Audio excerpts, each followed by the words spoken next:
corn stalks, their blood soaking into Maryland soil. The scene horrified even veteran soldiers accustomed to war's brutality, as friends and enemies alike fell within arm's reach of each other. By mid-morning, both armies had committed thousands of men to the slaughter, yet neither side had gained decisive advantage. The battle was evolving into something unprecedented, a grinding, relentless collision of two enormous armies that would test the limits of human endurance and reshape the course of American history. The fighting in the cornfield intensified. As morning progressed, with each side pouring fresh regiments into the maelstrom, Union General Hooker, his normally immaculate uniform now torn and blood-stained, rode among his men shouting encouragement above the din of battle. His corps had advanced nearly a mile through the golden stalks, only to be driven back by Confederate counterattacks that seemed to materialize from the very earth itself. Confederate General Stonewall Jackson, Lee's most trusted lieutenant, had positioned his men with characteristic cunning. His division used the natural cover of the cornfield's furrows and the nearby Hagerstown pike to devastating effect. Jackson's soldiers, many of whom had fought with him through the Shenandoah Valley campaigns, moved with practiced efficiency, their tattered uniforms and lean faces testament to months of hard campaigning. The corn itself became a weapon of war, its towering stalks creating a deadly maze where soldiers could barely see beyond their bayonets. Men fired at muzzle flashes and shadows, often shooting their own comrades by mistake. The morning sun, filtered through the corn leaves, created an eerie twilight that added to the confusion and terror. Wounded soldiers crawled through the rows, leaving trails of blood as they sought safety that seemed nowhere to be found. Union Colonel Ezra Carman, leading the 13th New Jersey Infantry, would later write in his detailed account of the battle that the cornfield swallowed regiments whole, spitting out only the dead and dying. His regiment entered the field with 400 men and emerged with fewer than 100 able to fight. The mathematical precision of such losses seemed impossible, yet they were repeated across dozens of units on both sides. As referenced in Harper's weekly coverage of the battle, the cornfield fighting represented warfare at its most primitive and brutal. Soldiers abandoned complex maneuvers in favor of desperate hand-to-hand combat, using rifle butts, bayonets, and even bare hands to survive. The carefully drilled formations that had defined earlier battles dissolved into individual struggles for survival among the corn stalks. Confederate reinforcements under General John Bell Hood arrived just as Union forces seemed poised to break through. Hood's Texans, among the most feared fighters in Lee's army, launched a counterattack that drove the Union forces back across the field they had just captured. The Texans advanced with their distinctive rebel yell, a sound that chilled Union veterans who had heard it on other battlefields. The tide of battle shifted repeatedly, with neither side able to maintain control of the contested ground. Fresh regiments would advance through the corn, engage in fierce combat, then retreat or be destroyed, only to be replaced by more men who would repeat the cycle. The cornfield became a conveyor belt of death, processing soldiers with mechanical efficiency. By noon, the cornfield lay flattened, its golden stalks trampled into a carpet of mud and blood. Survivors on both sides stumbled through the devastation, gathering wounded comrades and searching for ammunition among the dead. The peaceful farming landscape had been transformed into something resembling a vision of hell, where the boundary between victory and defeat had been measured in yards gained and lost. The strategic importance of the cornfield went beyond its tactical value. Control of this ground would determine whether Lee's invasion of the North would succeed or fail, and whether the Confederacy would gain the foreign recognition it desperately needed to survive. While the cornfield consumed entire regiments, another theater of horror was unfolding half a mile south, where a simple farm road would earn the name Bloody Lane through the sacrifice of thousands. The lane, worn deep by decades of wagon traffic, stretched between two modest farms and seemed unremarkable to casual observers. By midday on September 17th, it would become the most contested piece of ground in America. General Daniel Harvey Hill had positioned his Confederate division along this sunken road, recognizing its potential as a natural fortification. His men crouched behind the road's earthen banks, their muskets resting on the worn edges as they awaited the Union assault. Hill, a former mathematics professor turned warrior, had calculated that the road's position would allow his outnumbered forces to inflict maximum casualties on any attacking force. The Union assault came in waves, with General William H. French's division leading the charge across the open fields. French's men, many of whom were new recruits who had never seen combat, advanced in perfect formation despite the devastating fire pouring from the sunken road. Their blue uniforms made them easy targets against the brown autumn landscape, and Confederate marksmen took full advantage of the exposure. The first wave of Union soldiers fell within yards of the road, their bodies creating obstacles for the men behind them, yet the attacks continued with mechanical precision, as if the generals had forgotten that soldiers were human beings rather than chess pieces. Regiment after regiment marched across the killing field, each advance adding to the growing pile of casualties without gaining meaningful ground. Confederate General Robert Rhodes, commanding a brigade of Alabamians, watched the slaughter with growing unease. His men had been firing continuously for over an hour, their rifle barrels too hot to touch, and their ammunition running dangerously low. The dead and wounded in front of their positions were piled, 3 deep in places, yet still the Union attacks continued. The breakthrough came through a tragic mistake in Confederate ranks. During a lull in the fighting, Rhodes received an order to withdraw that had been intended for another unit. Believing the command applied to his brigade, he ordered his men to abandon the road just as French's division prepared another assault. The timing proved catastrophic for the Confederates, who were caught in the open as they attempted to retreat. Union forces poured into the abandoned road, turning Confederate defenders' own fortification against them. The tables had turned completely now. It was gray-uniformed soldiers who were caught exposed while blue-uniformed enemies fired from cover. The slaughter that followed was even more intense than what had come before, as trapped Confederate soldiers had nowhere to run and little cover to shield them.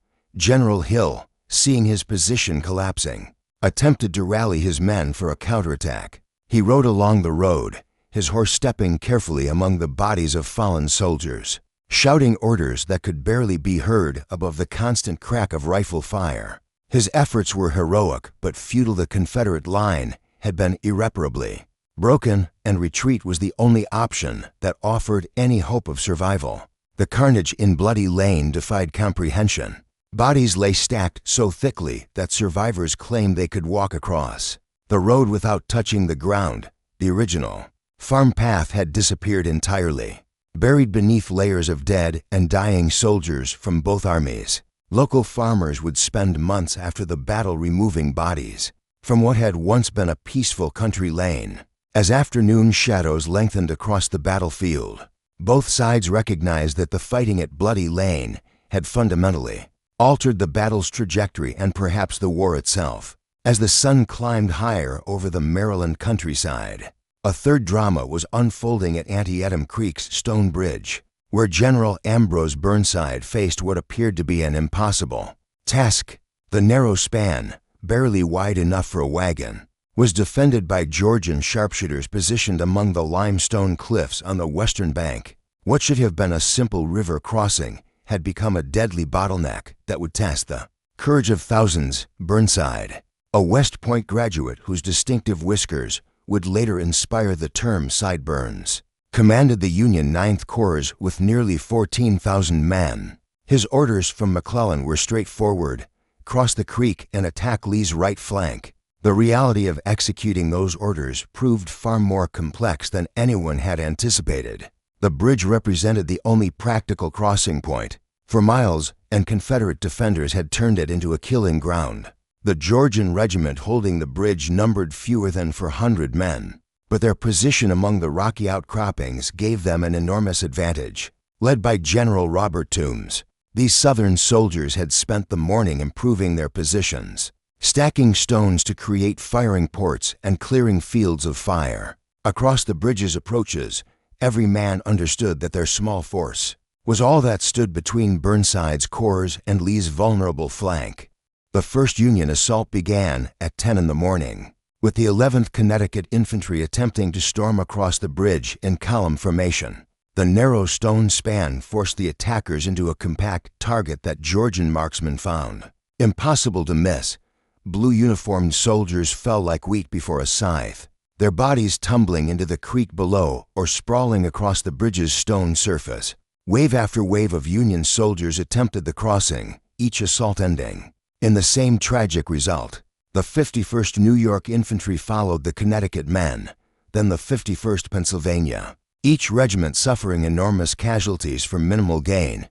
The bridge's stones, worn smooth by decades of traffic, became slippery with blood as wounded men struggled to crawl to safety. As detailed in the post-battle report by the War Department, Burnside's repeated frontal assaults demonstrated both the courage of Union soldiers and the tactical limitations of Civil War generalship.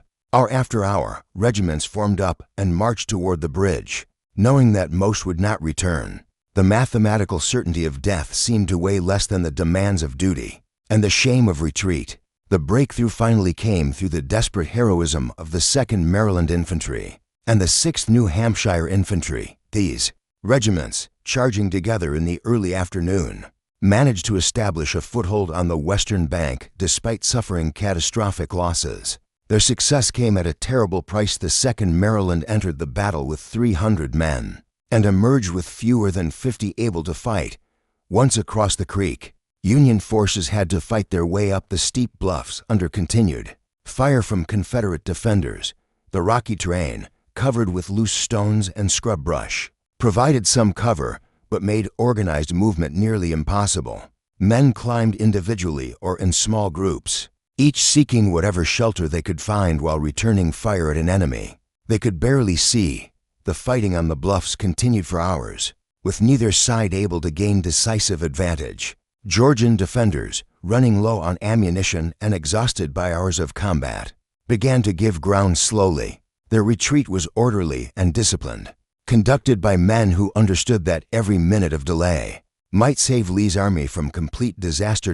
By 4 in the afternoon, Burnside's forces had finally secured the bridge and established positions. On the western bank, the cost had been staggering: over 500 Union casualties for a crossing that should have taken minutes. Yet the tactical victory opened the door to something far more significant: a chance to strike at Lee's exposed flank and potentially end the war. With Burnside's forces finally across Antietam Creek, the afternoon of September 17th brought a moment of supreme opportunity for the Union cause. General McClellan, observing the battle from his headquarters on the eastern hills, could see Confederate lines stretched to the breaking point. Lee's army, bloodied and exhausted from hours of fighting, appeared vulnerable to a coordinated assault that might destroy it entirely. The Confederate position had become increasingly desperate as the day progressed. General Lee, his gray beard streaked with dust and his uniform bearing the stains of battle, rode among his men with characteristic calm despite the crisis surrounding him. His army had suffered enormous casualties in the cornfield and Bloody Lane, and now Burnside's corps threatened to roll up his right flank. The situation called for the kind of tactical brilliance that had made Lee legendary. But even genius has limits when facing overwhelming odds. Burnside's advance began with methodical precision, his troops moving inland from the creek in battle formation. The 9th Corps, reinforced by elements of other commands, numbered nearly 12,000 men, a force large enough to sweep aside the weakened Confederate defenders if properly employed. The rolling farmland offered good terrain for the attack, with stone walls and farm buildings providing cover for the advancing soldiers. Confederate General David R. Jones, commanding Lee's right wing, had fewer than 3,000 men available to meet Burnside's assault. His soldiers, many of whom had been fighting since dawn, were running low on ammunition and hope. Jones himself was suffering from a heart condition that would claim his life within months, but he continued to direct the defense with professional competence. Despite his physical limitations, the Union advance initially met with stunning success. Confederate defenders, overwhelmed by superior numbers and firepower, began falling back toward Sharpsburg. Blue-uniformed soldiers captured stone walls and farm buildings that had been held by gray-uniformed defenders throughout the morning. For the first time all day, McClellan's forces seemed poised to achieve the decisive breakthrough that had eluded them in the cornfield and at Bloody Lane. Victory appeared within reach when disaster struck from an unexpected direction. General Ambrose Powell Hill, leading the Confederate Third Corps, had completed a forced march from Harper's Ferry just as Burnside's assault reached its climax. Hill's men, identified by red flannel shirts worn as battle flags, had covered 17 miles in 8 hours, an extraordinary feat that would save Lee's army from destruction. Hill's arrival represented one of the most dramatic moments in Civil War history. His 5,000 soldiers, exhausted from their march but determined to save their comrades, struck Burnside's left flank with devastating effect. The timing was perfect and the surprise complete. Union forces advancing confidently toward Sharpsburg suddenly found themselves under attack from an unexpected direction. The impact of Hill's assault was immediate and catastrophic for Union hopes. Burnside's carefully organized advance dissolved into confusion as regiments found themselves fighting in multiple directions simultaneously. Men who had been attacking Confederate positions moments before now scrambled to defend themselves against Hill's flanking maneuver. The psychological effect was even more significant than the tactical impact. Soldiers who had sensed victory now feared defeat.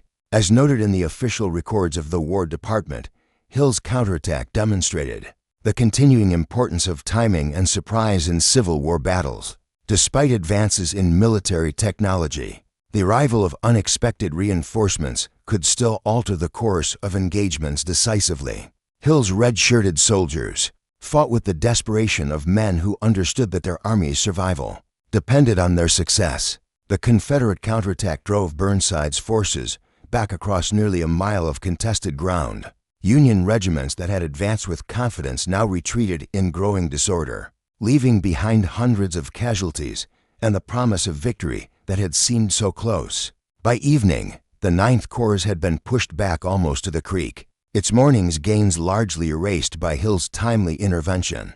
As darkness fell over the Antietam battlefield, the true cost of September 17th began to emerge from the smoky haze that had shrouded the Maryland countryside.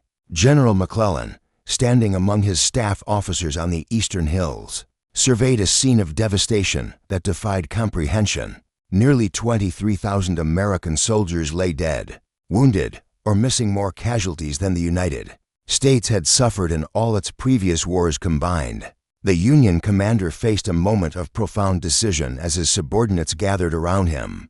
In the gathering twilight, despite the day's enormous losses, McClellan's Army of the Potomac remained largely intact. With nearly 70,000 men still available for battle, Lee's battered Confederates, by contrast, had suffered proportionally greater losses and were trapped with their backs to the Potomac River. A renewed assault on September 18th might complete the destruction of the Army of Northern Virginia. McClellan's decision to halt offensive operations would haunt him for the remainder of his career and alter the course of American history. His chronic caution, the same trait that had made him beloved by his soldiers for minimizing unnecessary casualties, now prevented him from delivering the crushing blow that might have ended the war. The general's staff pleaded with him to continue the attack, but McClellan remained convinced that Lee commanded hidden reserves that could turn defeat into victory. The Confederate position was far more precarious than McClellan imagined.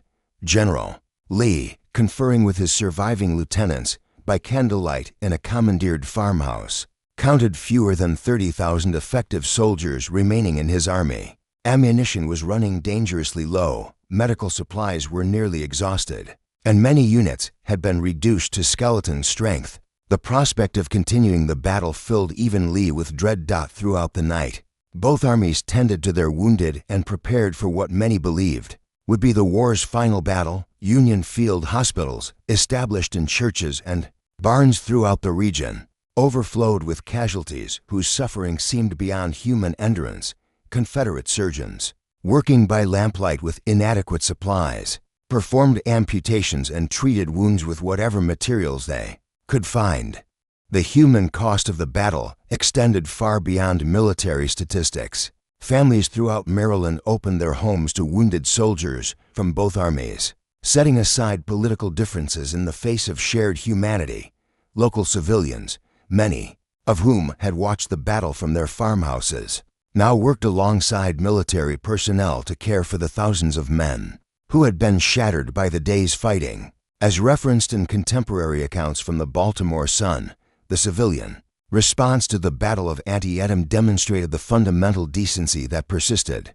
Despite the war's brutality, farmers donated food and medical supplies, women volunteered as nurses, and children helped carry water to wounded soldiers regardless of which uniform they wore. These acts of compassion provided glimpses of the national reconciliation that would eventually heal the country's wounds. President Lincoln, receiving telegraphed reports of the battle in Washington, struggled to understand its significance. The casualty lists suggested a tactical victory for Union forces, but McClellan's failure to pursue Lee's retreating army meant that the strategic opportunity had been lost. The president's frustration with his general's cautious approach would soon lead to McClellan's removal from command. Lee's decision to retreat across the Potomac River on September 18th ended the Confederate invasion of Maryland and marked a turning point in the war. The Army of Northern Virginia, though bloodied and reduced, had survived to fight another day. The campaign that began with such promise for Confederate independence concluded with strategic defeat and the loss of any realistic hope for foreign recognition. The aftermath of Antietam would reshape American politics and society in ways that extended far beyond the battlefield. Lincoln's preliminary Emancipation Proclamation, issued 5 days after the battle, transformed the conflict from a war to preserve the Union into a crusade to end slavery. The moral dimension of the struggle would make foreign intervention on behalf of the Confederacy politically impossible. The Battle of Antietam concluded not with dramatic victory or crushing defeat, but with the quiet recognition that America had been fundamentally transformed by the events of September 17, 1862. As Lee's battered Army of Northern Virginia limped back across the Potomac River, both sides began to comprehend the magnitude of what had occurred on Maryland's blood-soaked fields. President Lincoln's preliminary Emancipation Proclamation, announced on September 22, represented the battle's most significant consequence. The document, which Lincoln had been waiting to issue until Union forces could claim a meaningful victory, transformed the war's moral landscape entirely. What had begun as a conflict to preserve the Union now became a crusade to end slavery, making Confederate hopes for foreign recognition virtually impossible. The proclamation's timing was politically masterful and strategically crucial. European powers, particularly Great Britain and France, had been considering diplomatic recognition of the Confederacy before Antietam. The prospect of supporting a rebellion dedicated to preserving slavery became politically untenable for nations that had already abolished the institution. Lincoln's stroke of the pen effectively ended Confederate hopes for international intervention. General McClellan's failure to pursue Lee's retreating army would have profound consequences for his own career and the war's duration. Lincoln's patience with his cautious commander had been exhausted by the missed opportunity at Antietam. Within weeks, McClellan would be relieved of command, replaced by generals who shared Lincoln's belief that only aggressive action could bring the war to a successful conclusion. The human cost of the battle resonated throughout American society. With unprecedented force, photographers led by Alexander Gardner documented the carnage with stark clarity, bringing images of war's reality into northern homes for the first time. The photographs of corpses scattered across the battlefield shocked civilians who had romanticized combat and contributed to growing war weariness. In both sections of the country, the battle's impact on military tactics and strategy would influence warfare for generations. The deadly effectiveness of rifled muskets and artillery, demonstrated so clearly in the cornfield and at Bloody Lane, marked the beginning of modern warfare's emergence. Traditional formations and tactics, designed for smoothbore weapons with limited range and accuracy, had proven suicidal against improved weaponry. For the Confederacy, Antietam represented the end of strategic offensive capability. Lee's army, though it survived the battle, never again possessed the strength to launch a sustained invasion of Union territory. The failure of the Maryland campaign meant that Confederate strategy would become increasingly defensive, focused on survival rather than victory. The mathematical reality of the war Union advantages in population, industry, and resources would ultimately prove decisive. The battle's aftermath also revealed the war's evolving character. As a total conflict that would reshape American society, the massive casualties suffered by both sides demonstrated that the struggle would continue far longer than anyone had anticipated. The romantic notions of quick victory and limited warfare died in the cornfield, and a long bloody lane, replaced by grim recognition that the nation's survival required unprecedented sacrifice. Local communities throughout Maryland and neighboring states bore witness to the war's human cost in ways that statistics could never convey. Hospitals, churches, and private homes became repositories of suffering that would last for months after the battle. The sight of wagon trains filled with wounded soldiers, many of whom would never fully recover, brought the war's reality home to civilians who had previously experienced it only through newspaper accounts. The Battle of Antietam thus became the Civil War's defining moment, not through decisive military victory, but through its demonstration of the conflict's true nature and cost.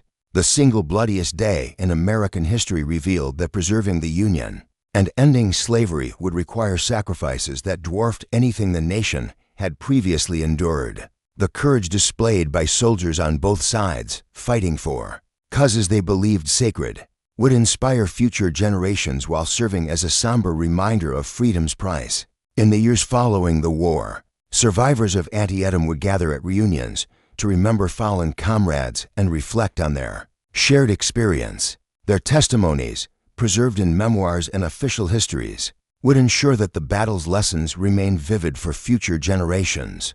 The transformation of America from a collection of states into a unified nation, purchased with blood on Maryland's fields, would stand as Antietam's lasting legacy.